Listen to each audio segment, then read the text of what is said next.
thank you so much for joining me on the Creative Awakening Now podcast. I'm your host, David Matters, and I'm here to bring you stories, interviews, and insights relating to the topics of creativity, inspiration, and practice. My intention is to connect with other people who employ a heart-centered approach to the artistic process and to share this profoundly inspiring content with anyone who cares to hear it. I hope you enjoy. This is a dream, and a dream is never the same. My guest this week was Juan Holladay. Hailing from the Southwest desert, Juan Holladay started out a progressive folk artist. In 2001, he moved from Tucson, Arizona to Western North Carolina and began exploring more urban genres, continuing in the tradition of 3 chords and the truth, but with more chords and more truth. In addition to working with his own band, The Secret B-Sides, Juan also performed sideman duties for various regional acts, including the Grammy Award-winning Secret Agent 23 Skidoo, Billy Jonas Band, and more. Recently, Juan has been playing solo sets in his special Cosmic Lounge Lizard style and has released the first single, What I Really Want, featuring Sebastian Campaign, from his forthcoming solo album, Bouquet. This interview is really cool because I met Juan at the school that my daughter goes to at preschool, and I played music there on Monday mornings sometimes, and people would see me early in the morning, like 8:15 I think I start, and parents would be coming in with their kids, and I'd rarely get to talk to anyone because it was just too crazy and hectic bringing the kids in the school. But we crossed paths one morning and started chatting, and he was like, oh yeah, I'm a musician, and I asked him to send me some of his music, and I was like, oh, this is awesome, sounds so good. So we linked up, finally made it over here, and we got to have this great interview about his whole creative process and his new single that he released through his solo work, which is really great. So it was a really nice thing, kind of break up this hiatus. I've had a couple weeks of kind of downtime. I mean, the opposite of downtime, really. I've just been, as soon as spring kicks in, my life gets crazy. I do landscaping on the side, so been full-time working, plus doing music, plus doing the podcast, plus being a father and all that. So it's been hectic, and I decided just to take it slow. I couldn't squeeze in any interviews right the last couple of weeks, actually. So I'm excited to get back at it. Got this one. I have another one already recorded and lined up for next week, which is going to be super awesome. But I'm definitely excited to get back into the swing of things and try and get them out weekly, or at least bi-weekly if I can. But appreciate you guys tuning in and listening. The podcast has really been taking off. I'm just about at 4,000 downloads on my host site, which is super cool. And if I could just get some more feedback, that would be really great. If I can get some people to go into iTunes, leave ratings and reviews, that's super, super helpful. And if you hear this and you're out there listening and you're on your phone, you're on your computer, just bounce on over to iTunes and just leave me a 5-star review if you like what you hear. Leave a rate or a comment, a review of the situation. See how you feel about it. It just helps other people know. You look at things and you see how many ratings a podcast has. Even if it's great, if it only has a couple ratings, you're probably not going to look at it because there's a million other things to check out. So I would be really appreciative if you do that. Check out Juan's music and his band, The Secret B-Sides. I'll have some links up in the show notes. And like I said, reach out, connect with me. I got all kinds of cool stuff going on. Just did my first co-hosted event last weekend with Steven Nachmanovich here in Nashville with the Windhorse Zen Center. And man, it was great. Nice turnout, really awesome energy. Steven was such a cool guy. We got into some really good stuff. So looking forward to doing more of that in the future as well. So go over to creativeawakeningnow.com. Keep up to date. Follow me on Instagram, Creative Awakening Now. Follow me on Facebook, all that good stuff. And I hope you enjoy this episode. We will catch you next time. Welcome back, everyone. Thanks for joining us. And thank you, Juan, for being here with me today. Absolutely. Cool, man. Well, your music is somewhat new to me. You sent me a link, and I was like, oh, man, that's dope. Thank you. Yeah, and I think that especially what stood out for me was your voice, first and foremost. It's just such a solid sound to it. Thank you. But it seemed like your songwriting and stuff had a really cool message to it and everything as well. So I want to get to all that, but before that, I'd love to talk about just your whole creative path and like how you got into music, how you got into songwriting and things like that, and what has led you up to this point now. Yeah, so I think my probably one of my biggest, earliest influences is that my dad was a songwriter, and he was like a folk songwriter. I mean, folk in the sense of like folk art, you know, like he wasn't a formally trained musician of any type, and he would just kind of make songs. He was very creative, and so I just watched him go through that whole process. I would watch him for hours, you know, like, well, I'd be playing, but he'd be like over there writing a song, you know, but playing the piano or playing the dulcimer, he plays like mountain dulcimer. Nice. And or he would like put a guitar across his lap and like just play like the one string, you know, and have like these little these little songs that he could play. Like he wasn't a guitar player, could only play like one song on the guitar, like the quote unquote wrong way, you know. Yeah. But like, you know, he just kind of make stuff happen, and he would also like write raps. I remember like hip hop raps. Yeah, like he would write like raps like in the shower. I could hear him like doing his writing. I think he had one main rap song that he wrote. So, you know, I just basically got the concept that like, okay, you can write songs, like you can do this. It's not like something that is this like mystical, strange and far off, unattainable power. It's like just a thing you can do. Yeah. So I think that's kind of where my ideas about songwriting and how I formed my own comfort with it, you know. But I didn't really start actually really wanting to write a complete song until I was like in middle school, and I started to listen to like Nirvana and Smashing Pumpkins and those kind of bands, you know, like I felt the passion of that music, you know, and I felt the desire to like do what they were doing, you know. Yeah. And I didn't even necessarily care about playing guitar. It wasn't that I wanted to learn how to play the guitar and be an awesome guitarist. I wanted to be able to like feel that passion of playing guitar, you know. So I started playing guitar, and you know, I knew that for the first, I remember there being a particular moment where I was like, man, I'm going to suck at guitar for like probably another 2 years, you know. That's what I thought, and I was like, and then maybe I'll be good after that, you know. Yeah. And that was pretty true. Like I pretty much sucked at guitar for like about 3 years, and then finally I started to write songs that I started to actually like, you know. I wrote a couple songs I started to like. They really were like kind of like Pearl Jam acoustic Pearl Jam rip-offs, you know. Yeah. And then when I was about 16, I ran away from home. Well, my parents separated when I was very young, and my dad lived in Utah, my mom lived in Arizona. So I ran away to go to Tucson, Arizona, to go be with like my quote unquote girlfriend, who actually wasn't my girlfriend, but she had a few other boyfriends. But in my mind, I was like, this is my girlfriend. Yeah. From like middle school when I used to live there, and we're still in touch, and like it's just gonna work out, you know.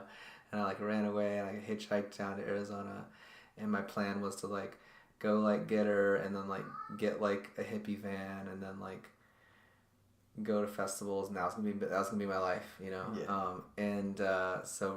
So I was almost to Tucson. I was like another like, you know, hour and a half away from Tucson on the side of the road hitchhiking, and the cops pulled over and got me, and they found my contact, my like book of contacts in my back pocket, and they called my mom.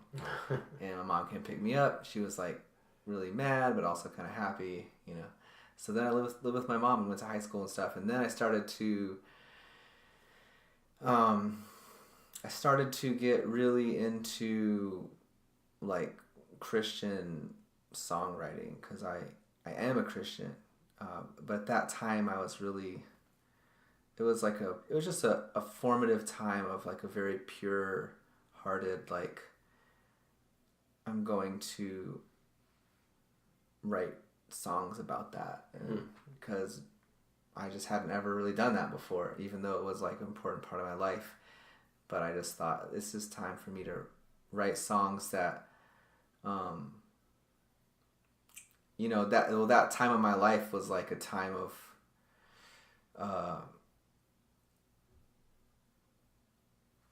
just major exploration, running away, hitchhiking, and getting down to the core of what I'm really about, and the core of like what really carries me through. And so I had this deep desire to express that in song, in terms of how I felt a kind of well of power and hope and courage through my Christian faith. So I wrote a bunch of songs that were pretty heartfelt Christian tunes, but they're kind of a bit sappy, pretty good songs, pretty good. But it was a good, but like I had a vibe. It was like I was like in a particular vibe with it that was like Ben Harper. Ben Harper was kind of out at the time, so that was a major influence for me at that time. So anyway, I went through that period. I started going to a magnet high school, like for a magnet school for the arts in Tucson, and they had a black box theater, and they had lots of opportunities for kids to perform. And so I would always perform at the black boxes, and I would do my like solo acoustic, like Bob Marley, Ben Harper songs, like original songs within that kind of like vein, Yeah. And then I started really getting into like alt country Americana, because in Tucson there's this band called Calexico, and they were really big in like Germany and stuff, and so they were like our hometown heroes. Like they would go to Europe and like tour and play these big arenas and stuff. And then and they had some really awesome albums. If you ever get a chance to check out Calexico, I've heard of them actually. Yeah, they have got an album called Feast of Wire that is one of my, I think it's definitely in my top 10 albums. So anyways, I started really getting into that sound because I began to kind of like get into like the concept of like regional culture and local culture, and like, okay, this has a connection to this land and to this history. And Calexico is definitely doing that. I had a band called Habanero. That was me and my friend, and we would just like, we would just pick up all different instruments and just do like a duo. Sometimes my friend would play cajon, or I would play cajon, banjo, guitar. We just like trade off charango, like all these different. My friend Katie, her father had just like tons of instruments, and he had some recording equipment. So we just made these like albums that were pretty cool. They're kind of like world music stuff, and just like weirdo music, but all like mostly like acoustic based stuff. And so then I went to college, and I began at a certain point in college I was going out with this girl, and eventually we broke up, and she gave me her like straight talk, like, okay, now that there's nothing to lose, I'm just gonna tell you what I actually think, and she was like, you need to stop playing this alt country bullshit, and you need to just like because I had done a couple of songs as jokes that were like R&B, style songs, and she was like, you need to do that stuff, and it needs to be like lighthearted stuff about dinosaurs doing interdimensional travel. And I was like, I totally got it too. I was like, I get it.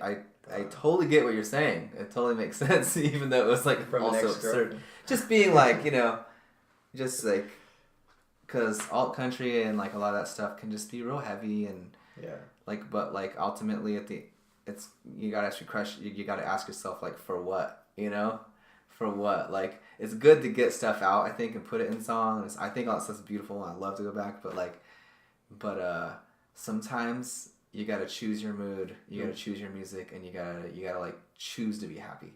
Yeah. So that started me being like, okay, well, I'm gonna start making like R&B, jams and stuff, and I got really into that, and that's around the time that I moved here to Asheville, and I started a band called The Secret B-Sides, and wrote a batch of songs that were pretty cool, and just had this kind of like, I mean, I'm not like a jazz artist or a jazz musician, but I was like pretending kind of to be jazz, just, and I don't know, so a lot of people don't know the difference. And then like, getting people to play with me that actually were jazz musicians. So but having like, a really strong R&B, some like hip hop kind of elements to it. And so then I've had that band for over 10 years here in Asheville, and we've had some pretty strong buzz at certain times, and some like notable wins, but really haven't like gone too far out of the region. We've done like shows in Charlotte. We've done shows like all over, like Charleston, Charlotte, Atlanta, Columbia, but really Asheville is where like we actually have a buzz and actually have people who know us. But we're also kind of like, we've just been around a long, long time. So I don't know. It's just a thing that just keeps on rolling along. And but anyway, so then at a certain point,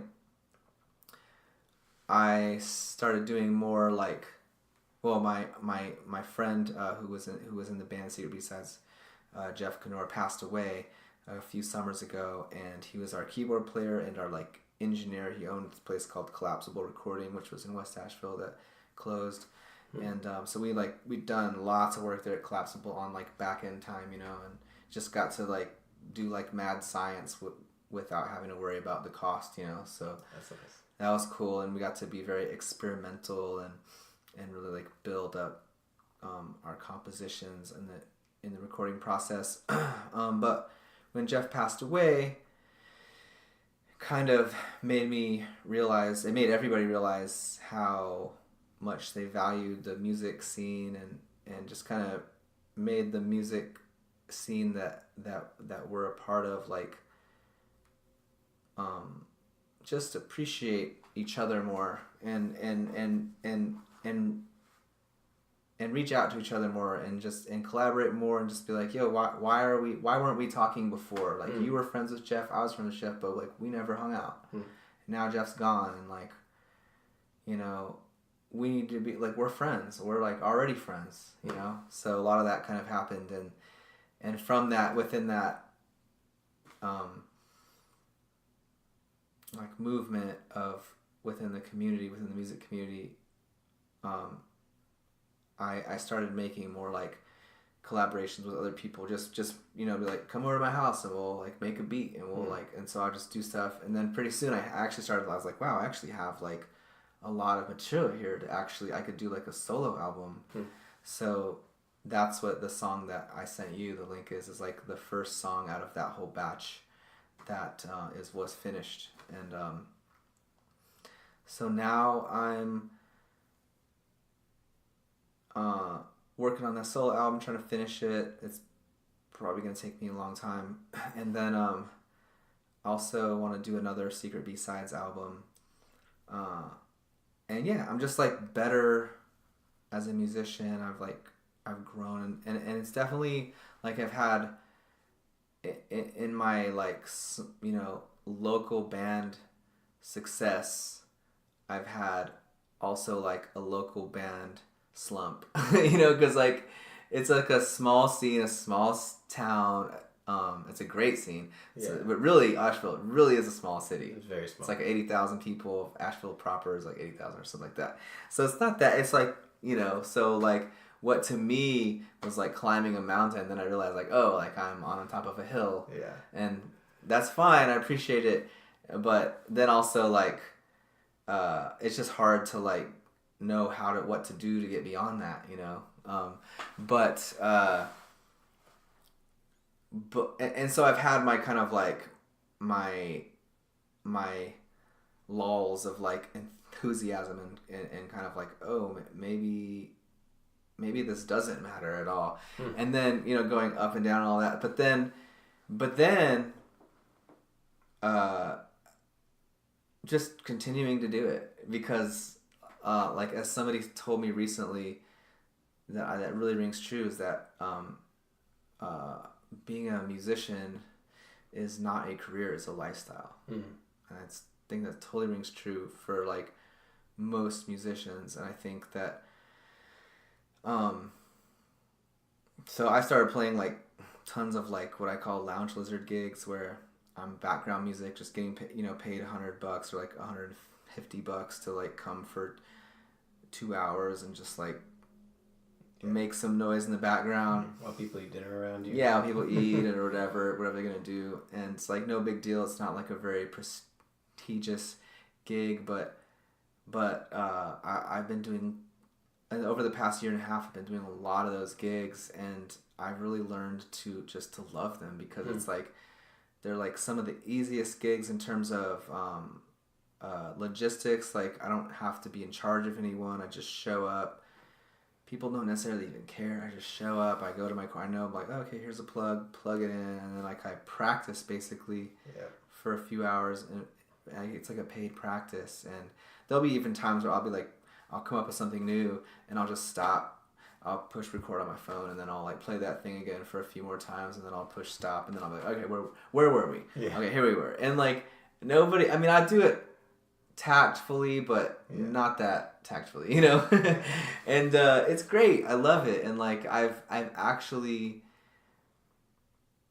realized over the course of all that, I was like, wow, I've actually improved as a musician doing all these gigs. And like I also started at a certain point, I realized I was like, I don't want to just like play a song and stop, play a song and stop, play a song and stop, play a song and stop, because what it creates is this like tension and this awkwardness. There's like a few people that might be conscientious that there's actually a musician performing, and those people aren't sure when my song ends if they're supposed to clap. Is anybody else going to clap? Are they going to be the only one clapping? So they're like, they don't do it. It gets awkward. I feel weird because I'm like playing like mostly original material, and it's like, you know, obviously I care about the stuff. I'm like serious about it, and I think it can create some tension and some awkwardness that is not a good vibe, you know. And so what I realized is like, you know what, rather than play a song and stop, play a song and stop, play a song and stop, I'm just gonna play like for 45 minutes straight and then stop. Like I'll, you know, so I'll play a song and I'll be like, okay, yeah, this chord will like this song ends on this chord, or this chorus ends on this chord, and that is close to this other song that I can just go right into. So I'll kind of like knit all these songs into like a long, like it's kind of like long mashup of my original stuff, and I'll like go back and forth. I'll be like, this chorus from this song, I'm just gonna drop it randomly in that other song because it kind of works. Yeah. And it'll be like, it'll just be cool, and it just keeps moving. So I started doing that, and what happens is like the like 5 people that are like actually music appreciators and are listening while they're also eating. Once if I play like that 45-minute set and then I stop, they're just like they just give it up, you know. They give it up, and then like other people are like, okay, yeah, I better give it up. And then I feel like, yes, I like got past that awkwardness. And for me, it's like when I push myself like that, I get into higher and higher kind of like rate of flow, you know. And so that's kind of become my thing. It's just like going and going and going, and just like kind of like flying, you know, just like flying through it. Be like, okay, and I definitely mess up, but the cool part is like if it's in flow, then a mess up is easy, as you know, to like shift it and pretend like, I messed up, but I'm gonna keep moving up the neck as if I, you know, Yeah. I'm gonna go do whatever. That was the thing I meant to do. Yeah, exactly. I basically, if I mess up, I like just carry it through until it sounds like not a mess up, you know, and try to end it in a way that I'm back in control. Yeah. And so that process has been really good for me, and it's made me a better musician. And that's one thing that was really cool, is like going through all the like it's easy to not have your ego smashed too much if like you don't get any like traction. But if you get a little bit of traction, it's so exciting. It's so exciting, like, oh my god, we get to play this festival that is like, you know, I don't know, like Leaf Festival, like, what, we get to play Leaf, that's awesome, you know. And then like, but then what do we do after Leaf? We play like Belcher, but then like Belcher like ends, and it's like there's just these points where like there isn't anywhere else to like aspire toward, and then there's like this depression of like, damn, there's nowhere to go, and like we're just this local band again. And like nobody cares again. And but so all of that kind of like ego centered thought process, like I was able to kind of push it aside when I realized, I was like, whoa, over the course of the 10 years that I've had this band here in Asheville, I've become a better musician. I've become a better songwriter. My superpower has been refined, and it's real, and like that's a good feeling. So that's that whole state of things. It's like I've had that exact thing happen, where with getting these gigs that you're not very appreciative of because it's not like prestigious. It's not, people aren't walking away like, oh, that was amazing. They're just kind of like, oh, that was great while I ate dinner. I have a lot of those gigs that I've been doing solo, and I've had the same realization with that, where it's like, if you treat it with the right kind of mindset, where you're like, I'm getting paid to play music for 2 hours, and I'm practicing, and I'm just jamming and refining it. Like, it's a really powerful tool. It's special. It is, yeah. And it's, I think that ability to do what you love and also not like nourish your ego in the process, to have the times when things are going great and you feel good about it. But those rough times are just as important, because it's also helping you be a little more humble, helping you be a little more equipped for the rough times that come, Yeah, absolutely. And I think that a lot of musicians don't cherish that enough. And obviously when it's me in the midst of it, I feel the same way. I'm like, oh man. Yeah. But if I walk away from it with that mindset, I know I connect in a different way next time I play a gig with 2 people in the audience. Totally. And that's a powerful thing to have. Yeah, I feel like just in the last 6 months, I really started to be able to, because I've known I've had the knowledge for a long time that like, okay, if there's 5 people in the room, you play your heart off those 5 people. Mm-hmm. I've had that knowledge, but not the like actual viewpoint of that. I'm like, damn, I gotta play for these 5 people, and they like, my mind's just like thinking about all types of things totally unrelated to what's most immediate and what's most present. And but just that, like in the past 6 or 7 months, I really started to be able to be like, there are especially if you've played to like 5 people or 2 people, you're like, there are 20 people in this room. Or like, there are 30 people. Yeah. I'm going to play to 30 people. Yeah. And like, they are people.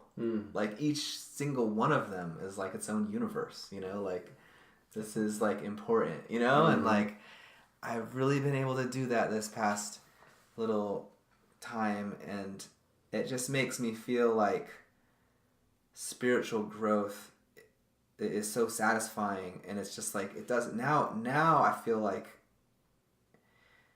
because my ego has been smashed so many thousands of times, I just feel like I've got nothing to lose anymore. I just get to enjoy this, and I get to really enjoy life. And it doesn't matter if I'm playing for a whole bunch of people or a little bit of people. And I've always had this knowledge, but now I really feel it. For once, I really feel it. Yeah. And that to me feels like just this major breakthrough. It's a direct experience of something instead of just talking about it. And exactly. like you said, like, it's easy to be like, oh yeah, if there's 5 people in the room, you play to those 5 people. Yeah. But then to actually be in that position, to have your heart set on playing, to have your, you know, your whole image of how the night's going to go, and then you show up and nobody's there. Yeah. And to still face it and still play your best it's hard, and it's humbling. But when you do it enough times, it really does become kind of part of your vocabulary. Absolutely, because I feel like now I feel like I'm like, oh man, you know, I'm just gonna like take out this like bottle of magic that I've been brewing, and I'm gonna pop the cork, and it's gonna like be awesome for like those 2 people. Yeah. But I really believe in it now. I really believe in the magic, where before it was like, I don't have any magic unless there's way more people. Yeah, right. Which, you know, is fair enough. I feel like it's easier. I feel when there's more people, I relax. Some part of me just sits down and is like, you know, you can't, like, there's no room for you. Like, it just helps me focus and relax. There's a lot of people, and it's way harder to play to fewer people, and it's way harder to play for people I know. Yeah, those things come into play in such weird situations. And what you were saying kind of before all this, though, one thing that's really stood out to me that I wanted to touch on was talking about first starting to play guitar and how you just, like, you know, you're gonna suck for a while. You know, and like that's that understanding, but then the perseverance to get beyond that is so crucial to really becoming a proficient musician. Like, I mean, I know so many people who have been like, I want to play guitar, I want to learn how to, you know, write music, whatever it is, but they start and aren't immediately good and give up and never get better because of it, or you know, stay on this threshold. Right. You know? But when you really accept that you're gonna suck, and you know, like, this song sucks, but I'm gonna finish it anyway. Yeah, exactly. Like, that's really important stuff, and I think that's a beautiful thing that you pointed out, because it's one of those little tidbits that really gets blown over when you see somebody who's talented, you know, and you're like, oh man, they're so great, I wish I could be as great as them. But you know that they had that same moment and that same conversation with themselves. I mean, I think there are some people who they just pick up something and they start flying and they're awesome, and there's that. There are those kind of players, but I just wasn't one of those. Yeah, like, I just knew. I was like, man, I'm just gonna be like, you know, writing like lame mariachi songs or something, like, you know, like I didn't even like it. I didn't like the music I was making when I was just like, it's gonna be 2 years of music I don't like that I don't want to show to anybody except maybe my dad if he like begs me. But the other thing too you were saying was that, like, connecting with a musician who is having what they're doing is more about the passion and about the energy than it is about virtuosity or technique. You know, it's like Kurt Cobain is an obvious example of that, because he was not a phenomenal guitar player, but what he did with so much heart and so much passion that millions of people connected with it instantly. And then you have, I really learned to admire bands like the Grateful Dead, because, and some other bands, but like there's a lot of bands you hear about that, like, they didn't just like come out and they weren't just like perfect when they came out and like did everything perfect. They were like kind of lame and messed up, but it was about this like culture. And like there's other bands too, like the Flaming Lips. I think were kind of like, I think they were like sloppy and weird, and I don't know, just like in some ways not that good, but they were like creating this weird culture, this weird like soup. And eventually the soup started to get good, you know. And I thought I was like, I want to be a band like that, that's not like so like trying to force something to be so good, and more just being like, I'm going to like approximate and take kind of like maybe like a longer road to get there. But I guess it's kind of the difference between like internal martial arts and external martial arts. You know, like there's like the martial artists who will like meditate for years, and if was actually in combat would probably get beat up. But then then there's a martial artist who like trains in like hardcore techniques and kicks and punches and can do this stuff really hard. And at the outset, the external martial artist will always be the internal martial artist. But there's a certain point where it flips, and the internal martial artist then is like gains this a sense of like time slowing, and you know, and whatever, like a sense of focus, and like that the external martial arts artist might not have, and then you put those two in a match, and the internal martial artist will win every time. And I was thinking, I was like, I want to do more of that way of like, I guess taking more of like a spiritual approach of like, my favorite music is not the music where it was like scientifically engineered to be good. Yeah.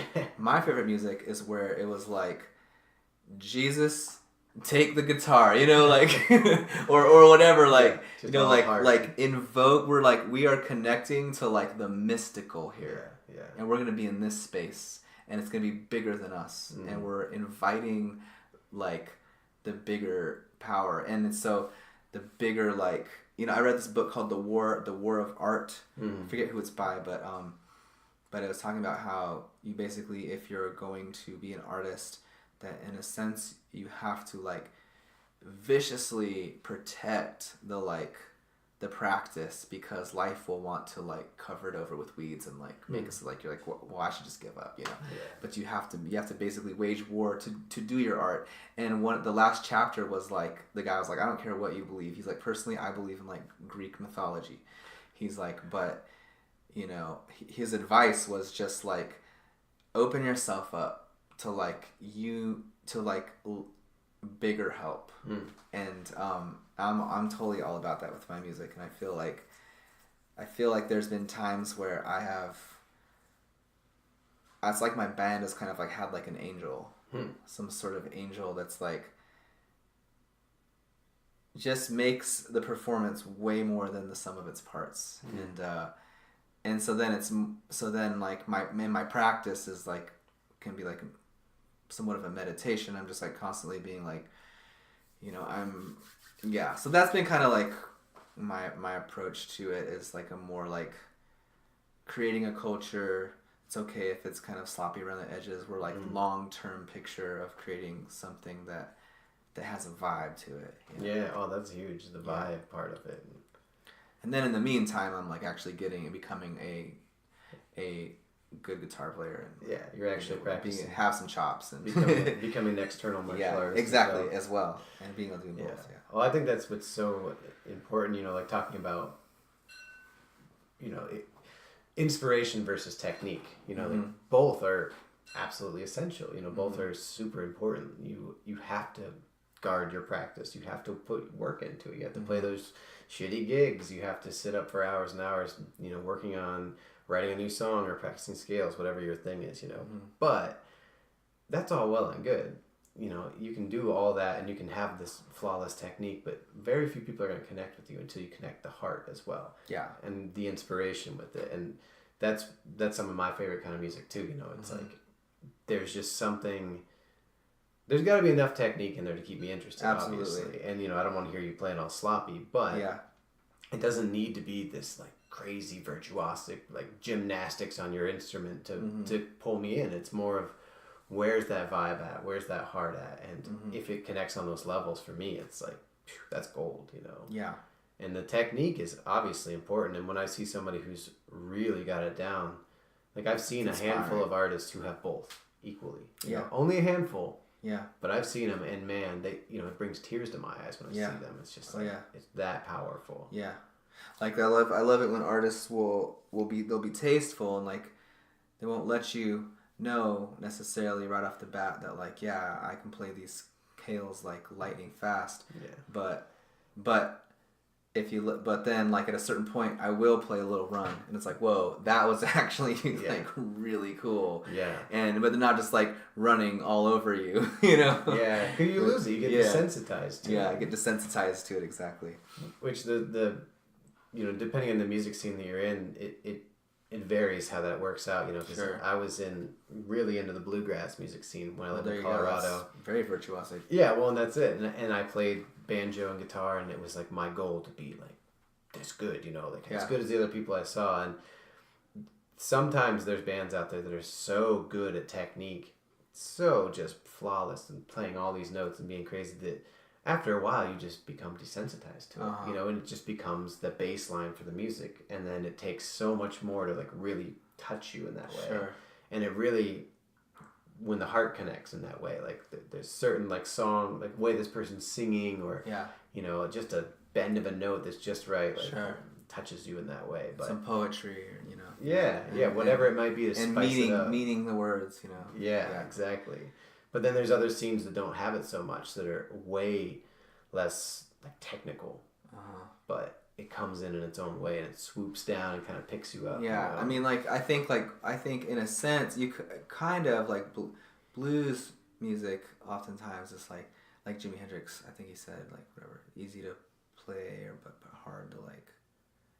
I forget what it was. But it was something like anybody can play the blues, but like to like mean it and to like, like is hard to catch a vibe with that, like because it's like, so 12-bar blues. I like almost never want to hear another 12-bar blues in my life, song in my life.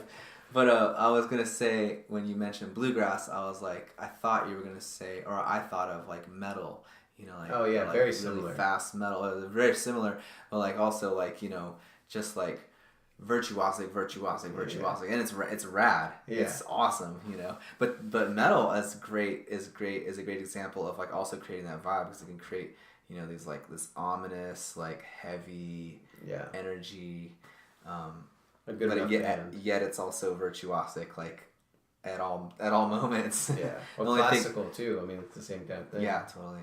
But it could easily get drowned out because there's not heart to it or whatever. Yeah, doesn't have that connection. But I think this is one of my favorite topics about when I start talking to people about songwriting, is like how people approach practice. And you've already kind of stated your basic approach to it since you started playing, but do you have anything that you really go to now, like to seek out inspiration, or to really dive in when you're writing a song? Because I have such a interesting relationship with inspiration. Like I play every day, I jam, and I could play the same songs over and over again. I could even learn new songs or whatever. I'm mostly a writer, but there's only these certain moments that like, boom, there's a song there, and I grab a hold of it and I wrestle it in, and I play it until it's there, and I'll sit at a guitar for 6 hours straight and like get it out, but it's only there at certain moments. Like, I get a lot of inspiration when I'm recording. I don't know, something about, and like for me, like I guess it doesn't matter if it's lo-fi or not, but I find that oftentimes when it's some sort of lo-fi recording gear, the pressure's off to make it perfect already, because it's already fucked up.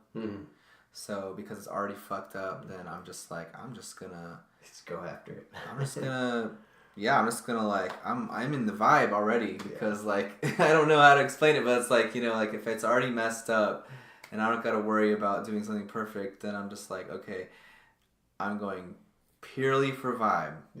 Purely for vibe. This is going to be one of those like recordings, like those Bob Marley recordings, those early Bob Marley recordings, where it's a horrible tin can recording, but you love it even more than like the ones that came out in the 80s, where it's like, oh, don't put this cheesy saxophone on a Bob Marley song, like I want to listen to some old scratchy ones, like, so that helps me a lot, having some like lo-fi recording equipment, and just like putting down ideas. It just gets something about the way that it's like low pressure, but at the same time I am making something that potentially will last forever, in some like digital form. Kind of is the best of both worlds for being inspired to like pull forth whatever creativity I have to like offer the world, So that's one thing I do, is record as a way of just like, push record and then make stuff, and then at the end I'm like, I just wrote a song, and it's like I recorded a demo tape, of this new song. So that helps me. I use like a looper pedal. I have like a looper that like has like 3 different banks, so I can make like a loop with 3 different parts, or I can like, you know, put multiple loop parts on one bank or one thing, and then have like multiples on the others, and also so I'll like, and also waking up early and doing that helps me, because like before I'm really like, you know, over cooking it analytically, I'll do cool stuff, I'll come up with cool stuff that'll just kind of come forward.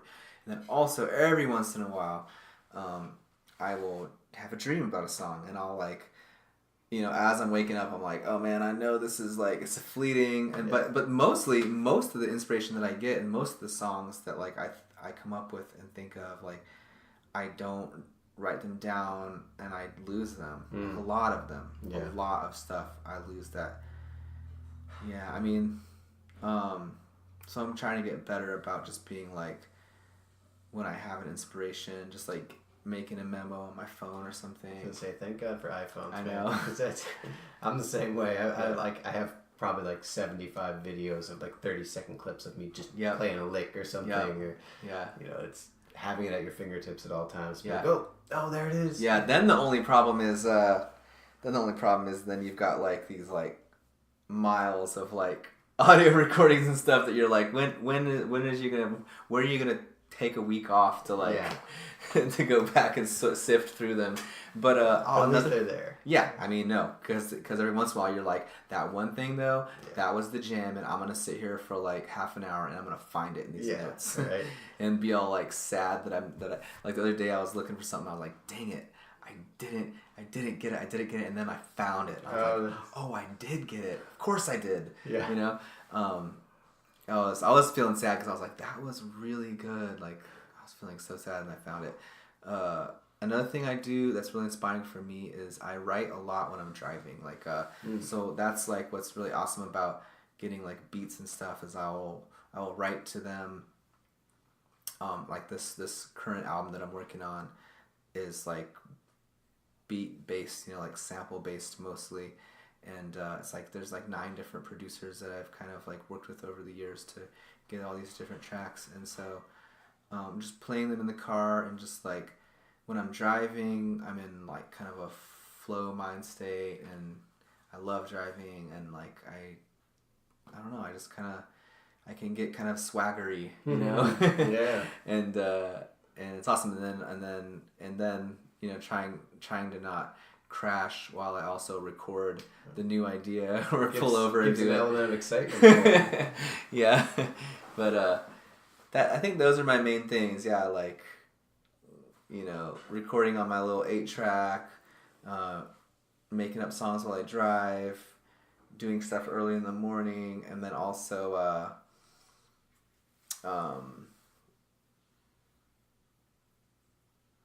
don't know, like smoking. For the first part of it, I'll be like, really like, I'll suddenly be like, oh, there is a tree right there, and it is really cool, and I'm playing guitar, and this is beautiful, and like the sound of this chord going to this chord, and it really is cool. And it's not just because I'm like, no, it really is. It really is. That sometimes that little bridge comes in, and it just, you know, makes that connection. Yeah, that's all awesome, man. That's you know, I resonate with it so much. And although I was going to ask if the waking up early part has anything to do with having kids. Because it does for me. Yeah, I mean, I gotta wake up, but I'm like an early riser anyway. But yeah, I mean, I miss having the option to sleep in. I don't even know if that exists anymore. Yeah, I have kids. Like. It's pretty brutal. And like, and I'm you know, my kid's mom and I are separated, so it's like when I'm not working, I'm like a single parent, you know. So it's like I can't even be like, sweetie, you sleep in today, I'll sleep in tomorrow, or whatever.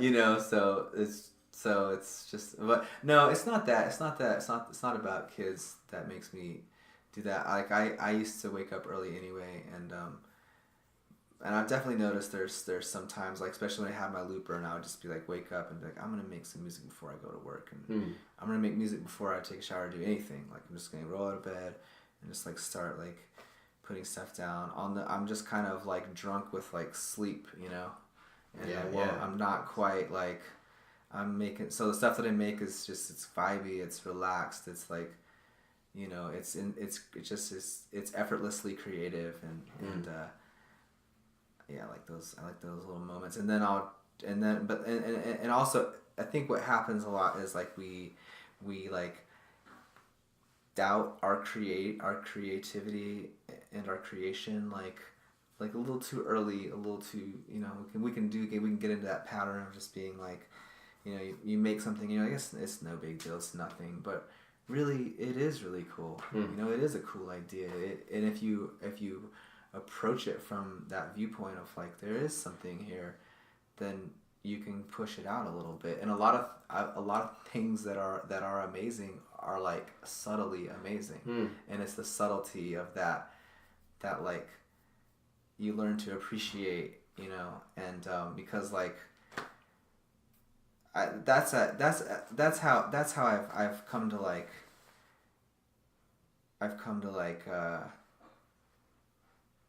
listen to music more that way, you know, like where that's why my band's called like the secret B-sides, because it's not like the obvious like, oh, of course this song is the bomb, this is like, you know, Led Zeppelin is like blowing my face off, of course, that's awesome. That's like the A side, that's like obvious. But then there's like, you know, there's like the lesser known track, you know, that kind of like subtly awesome, that to me can like last longer. It can be a longer enjoyment over a longer period of time, because like I'm tired of hearing that song that always on the radio. But then recently I've like, that's flipped for me, because now I started like teaching kid ensemble, like a teenager rock ensembles. I wanted to touch on that a little bit. So like so, you know, like the kids they'll pick a Led Zeppelin song and we'll like dissect it and go through it, and then I'm just like, whoa, this song is amazing. And I've heard it so many times, and I was like, you know, I want to hear it anymore. But then when you actually break it down, and like, of course, that's that band. Led Zeppelin is just awesome all the way around. That's not even a good example of that kind of dynamic. But like when you take a pop song that like I used to hate, and the kids will like pick it, and I'll be like, okay, we're gonna play Red Hot Chili Peppers. Like, cool, whatever. Like I like their old stuff, but like I like Californication, whatever. But then we like learn it, and I'm like, yo, this is a cool song. These lyrics are really good. Like, somebody put a lot of love and effort into this song. This is awesome. That's been happening a lot for me lately. Like, awesome. All these bands that I just would just be like, I don't need to buy the album because it's always playing on the radio. Like everywhere I go, it's playing. So why do I have to buy it, or why do I have to even be interested in it? But like going back and like, we've been playing Foo Fighters. And I'm just like, I love it. We dissect these Foo Fighters songs, and I used to just be like, Foo Fighters, there's like way too mainstream. I'm gonna go find this like obscure punk band, and me and my friends are gonna sit in our room and like listen to that and be like, we're cool, whatever, you know. But like Foo Fighters is awesome, you know. I love Foo Fighters now. It's been a cool journey of just like learning to, and that's like another kind of part of ego, just like crumbling away, of being like, okay, it doesn't even matter. It doesn't actually matter. Music is music, and people are putting love into their music all over the place, and you know, it just makes me more open to like the fact that like people put a lot of work into stuff, and you know, you gotta like, you can enjoy it. It's totally fine. What makes you realize like the like psychosis that we all are in with pop music and with radio and stuff, because it's like you can dissect a song that you had no love for and realize that it's amazing, but you could also dissect a song that has been on the radio that's insanely popular, sells millions of copies, and you're like, there's nothing to it. There's like literally nothing to it. These people are making millions of dollars, and totally, it shows you so much. But totally, I like the other perspective of it, like no, that does happen too. I'm sure it does. I'm glad my kids usually don't, you know, I'm glad that we're mostly like playing rock songs and stuff, but yeah, that's absolutely true. That's funny. Yeah. Well, on the radio, just we let it all like mash into one, like, oh, the Beatles, oh, Pink Floyd, and then it's like, oh, you know, Kanye West, oh, Katy Perry, whatever, and like we can easily put them on this. I do it all the time because I don't hardly listen to the radio. Yeah. Anything that comes on the radio, I listen to it, and it's kind of in that same dimension for me, where I'm like, meh. You know, but then like you tear apart a Beatles song or a Led Zeppelin song or any of those things where you're just like, wow, this is brilliant. Like the new that documentary that came out about Queen. I don't know if you saw that. I didn't see it. It's incredible, but what it did was, for me, like my dad listened to Queen, and I was always like, oh, Queen, they're like this eccentric rock band or whatever, like didn't even think about it because it was always in my head like that. It was always around. But then when I like really took the time to listen after checking out that documentary, I was like, oh my God, this is insanely good. Like insanely well done. His voice is incredible. Those harmonies are amazing, but there's this like bass line because it's on the radio and it's at this many decibels and no more, that kind of thing. So it's like compressed in a certain way on the radio. Yeah, I don't know what it is. It has that weird like sheen of like compression that they use, whatever. Man, I like that topic a lot. It's a weird kind of paradox. Of like, but also like I like to think about just how over the years after making a few records and being in a community of people making records and being like, okay, like I know the work that goes in to making a mediocre record. Like, and so for me, I come to a point where like I no longer have to have my mind blown simply to be like, I need to sit down and I need to listen to this record and I need to like listen to it and I can appreciate like, okay, it's a well done record. I'm sure that took so much time and so much money and so much love. And just because it's not blowing my mind away, like, and it's not like breaking all like records and like breaking new ground in every way, like, I've started to practice becoming more sensitive to the work that is, being put into those kind of like mediocre records. And it's just, I don't mean to say mediocre, like, I mean, but you know what I mean? Like, it's hard to make a fucking like a masterpiece, right? Yeah. It's really hard to do that. And I feel like there's a certain element of like some sort of magic or some sort of everything happening in the right way. Definitely. Even bands that did make masterpieces can make crap next time. Oh yeah, exactly. Like there's no guarantee. There's no guarantee of anything. Yeah, but it's interesting to like give it a chance. Give it a chance and just learn to appreciate something that's like not necessarily melting your face off. Yeah. But like when I was like little, I was like, nah, melt my face off. That's all I want. Like I just want to listen to Yes and like adrenaline junkies, which is awesome, which is fine. There's nothing wrong with that. Yeah. Well, that's why so many of us when we're younger like metal music and punk rock music too. I think it's just like hit me hard. Yeah, just hit me as hard as you can. I one time I DJ'd a skate competition and like they like asked me to do it. And I was like, yes, I'd love to. So I was like, I used to skateboard when I was little. I still do a little bit like longboard and stuff, but I used to skateboard when I was little, and I was like, oh sweet, so I'm gonna make a playlist of like stuff that I would want to listen to, and and then I get to the thing and I'm like playing my like smooth jazz jams or whatever. Not, I mean like like kind of more like in like R&B and like instrumental like hip hop smooth jazzy funky stuff, and everyone's like And then like the MC comes over to me and he's like, hey man, just if you could just play Wu-Tang and Slayer.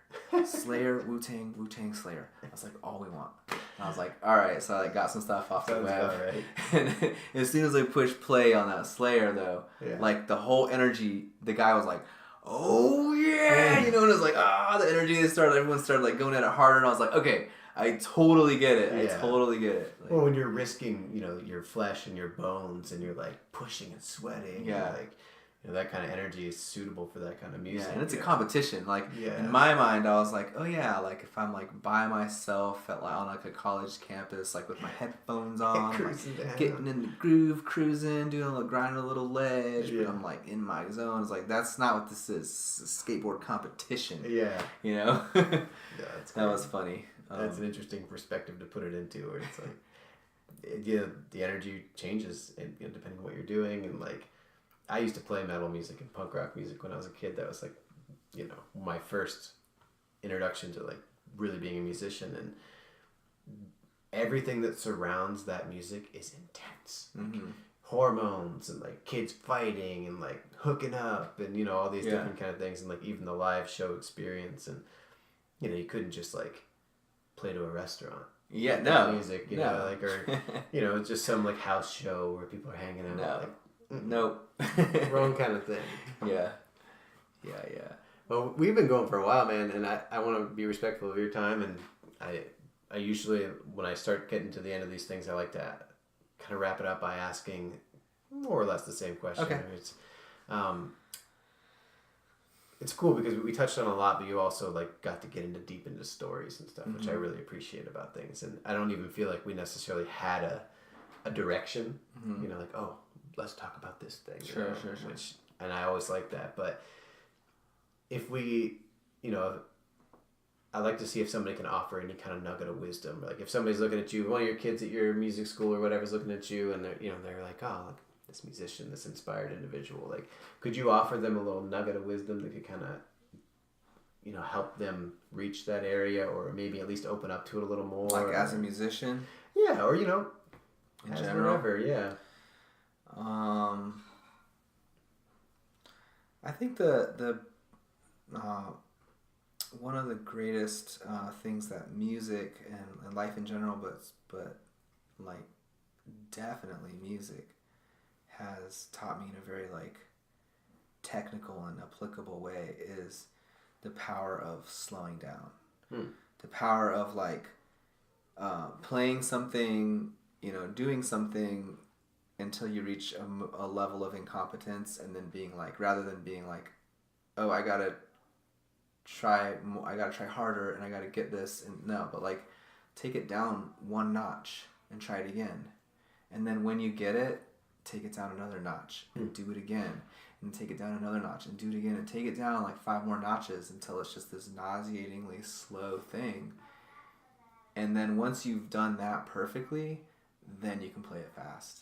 Then once you go back to the fast, it is effortless. It is, the timing is perfect. It's not like, I feel like a lot of times like we, in life in general, like we just get like, we're trying to like knock out our to-do lists and just like get ahead and do stuff and stuff, and like you can get to this point where like you're practicing, you're like putting your sloppy kind of like your sloppy like hack at something into muscle memory. Whereas if you slow it down and you refine it, then you can put that into muscle memory, so that when it's time to do it at the normal speed, it's gonna be like way more accurate. It's gonna be way more effortless. So I think that's just like that lesson of like making yourself slow down and making yourself, like meditating is like the same thing. It's like sometimes the answer is to do nothing, whereas it seems like you got to do something. Something's got to be done, but then you might like what you believe the solution is not the solution, but so you're just doing all the stuff that's not really addressing the issue. And then, but as you stop and you really like center and you like let go of all your ideas, clear your mind, and then finally come back to like, oh, this thing was simpler. This was simpler than I thought. The answer's right there. I didn't even realize it, and like I didn't have to do all that stuff. I could have just gone right to the heart of the thing, Like I think that's in terms of practicing music, I think that's really important to play way slower than you're capable of a lot and get really good at that, and then go back to your normal speed. And just to be, that helps with not rushing. Because like I feel like if you can like learn to disconnect, like I'm excited so I'm gonna play faster, like no, you need excitement shouldn't make your tempo go up. I mean it can, and that can be cool too, that's like that's also fine, But like, it shouldn't always be just a 1-to-1. Like you're excited so you play faster. Yeah. No, it should be more like, okay, control and then yeah, if you really are going to get excited and tempo's going to go up, fine. Yeah. Fine, but that's more intentional. That's more like, that's more real. It's not just, so that's yeah, that, and then just like in general in life, like just sometimes the answer is not to go out and be at the head of the pack, and sometimes the answer is not to, try to like crush all and kill all. And sometimes you gotta let the herd pass you and like slow down and let everything pass you. Let the whole world move on without you for a moment and just see, and then begin anew and start anew. And yeah, I guess that'd be my thing. Yeah, that's great. That's great advice, and I think you explained it really well too, because it's one of those fundamentals when you're really getting deep into learning music, where it's like you're trying to play this lick, or you're trying to get this passage down, or you're trying to learn this progression or whatever, and like you can't. Yeah, you can't like do it. You're like, oh, I can't do it. Yeah, you get that like tension in you and anxiety, and you're so angry, and it gets worse. And then you realize you're playing it like not only up to speed, but probably even faster because you're anxious about it. Right. And then everyone always, it's another one of those things that people say, but until you really do it and apply it. Like, I know I had a very, very rough time. It's painful. Yeah. It's painful to be like, oh, okay, fine. I just want to learn this song, and then this song, and then this song. Yeah. But you're taking the time to be like, nope, right here, right now, break it down. I know when I've done that, like especially in my more formidable years when I was getting into music, and I actually loved a song enough to like slow it down and learn it so deeply that it was in my bones, and like before I was writing music, especially when I was learning other things. Yeah. And it changed everything. Yeah. Generally I didn't have the patience for it. Yeah. And I would just blaze through and learn as much as I could. But when I actually did, like you sink into it, and then it becomes a part of you. Exactly. Yeah. It's such a powerful lesson to have. It's beyond like just an intellectual thing. It's like actually in your muscle memory, and it's like in your heart, and like. Yeah. I think also that I think that's a good thing to. That's a good general like pattern concept to apply to like relationships too. Like you could be like, you get your heart broken and you're like, oh man, I just want to find someone else to be with. I just want to like a rebound, and and like it's like that's the moment where it's like maybe just slow down and just sit with the pain and sit and be with it and go for a walk and just slow down. Because you can mess your life up trying to just like get away from it and get more stuff and do more stuff and just run, Yeah. No, that's great, man. That's good all around advice. I appreciate that, and I appreciate you joining me today. Yeah, dude, totally. I want to, with your blessing, I'd like to share some of your music on here. Absolutely. Cool. Please. Yeah. Hey, do you have any upcoming shows and links or anything like that you want to share? I'll put stuff in the show notes, but if you have an upcoming gigs. Yeah, I mean, I'm playing my single is already out, I've been sharing it, but I'm still having like a quote unquote release party, just like a celebration of the release at One World West on May 24th. And actually it's real so that's exciting, but then even more exciting to me is I was asked to play Downtown After 5, which is awesome because I played it in the past. I played Downtown After 5, but that was more like when my band had this like buzz, and every year we kept getting like nicer and nicer shows and stuff, and then that was like a really awesome like, oh man, it's like the hometown, like playing this gig, and so it was kind of a fluke that we got to play it. It was just like we just got this random call of like, hey, last minute, like, hey, somebody canceled and it's yours if you want it. And I didn't, of course, I was like, yes, we want it, even though I didn't know if anybody was available. I was just like, I'll be there with musicians. Someone's gonna be there with me. So I just feel like my band's angel is like in full effect. Nice. And I get to play, get to have that really nourishing pressure of like a big audience. Yeah. And when I'm practicing, I'm practicing for this moment. Right. Like I really got to practice. That is June 21st, Downtown After 5 in Asheville, and those are the two main shows. I'm playing a show on May 17th in Johnson City. They have like a downtown after 5. Oh, cool. That also we randomly got asked to do. So I'm doing those shows, and then I don't know. After that, just whatever. But I'm definitely going to be doing lots of shows. You might also see me playing at some restaurant somewhere. Lounge Lizard. Lounge Lizard, Cosmic Lounge Lizard in it up. Yeah. Yeah. That's pretty much it. Cool, man. Well, yeah, and I'll put a link up to whatever, like a website or Facebook and stuff like that on the show notes so people can get to it. But as long as that stuff's out there and people know about it and share this around. And you can just like Google Juan Holladay, Holladay. Juan is Juan. Just Google that. I should pop up. And then also the secret B-sides, you can just Google or search engine that, and we're the first thing that pops up. Nice. Cool, man. Well, it was great having you. All right, thank you so much. Yeah, definitely. Thank you all for listening, and we will catch you next time.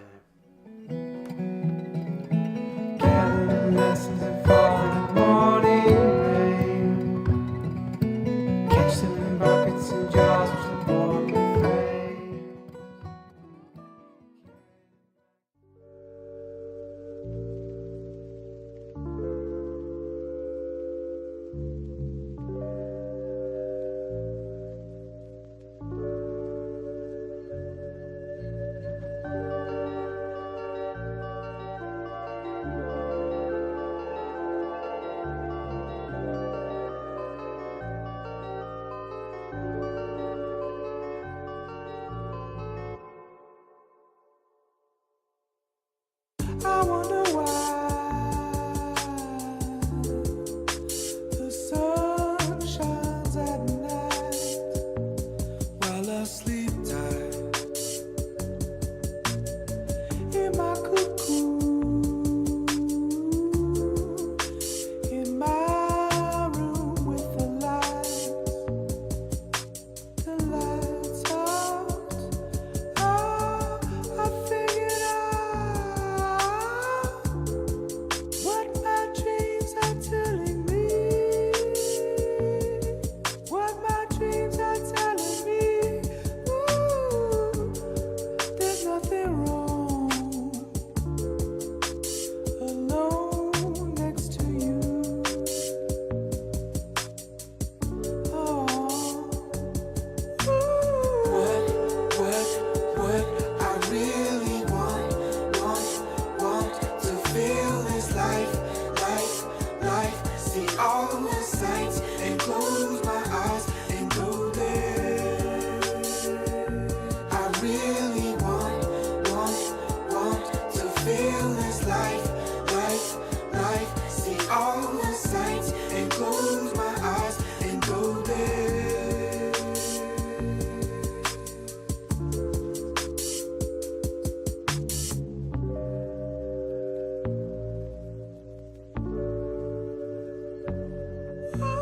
Look at the way that I'm dreaming. It's all in the way that you see me clear. I'm in the cosmos, meet me. See the sights to complete me here. Like Scotty, you beam me up. I'm your creation, you dream me up. Imagination, perception, love. Rose color lenses, I rock. Rainbow camouflage, taste the rainbow ammo, God. Like a Van Gogh, light it like a candle up in the stars like Santa Claus. Got a gift for you, hope it's fit for you. Keep it tight like handlebars. Wanna flip for you, never quit for you. Sometimes I'm a jabber jaw, keeping it swanky. Smoking flowers like Frankie. Stop being so janky. Try being amazing. You and me, that's the same thing. Love and light's what we maintain. Gave you all my gems and jewels, and you put a glitch in my mainframe. I figured out what my dreams are telling me. What my dreams are telling me. Ooh, there's nothing wrong alone next to you. Oh, what I really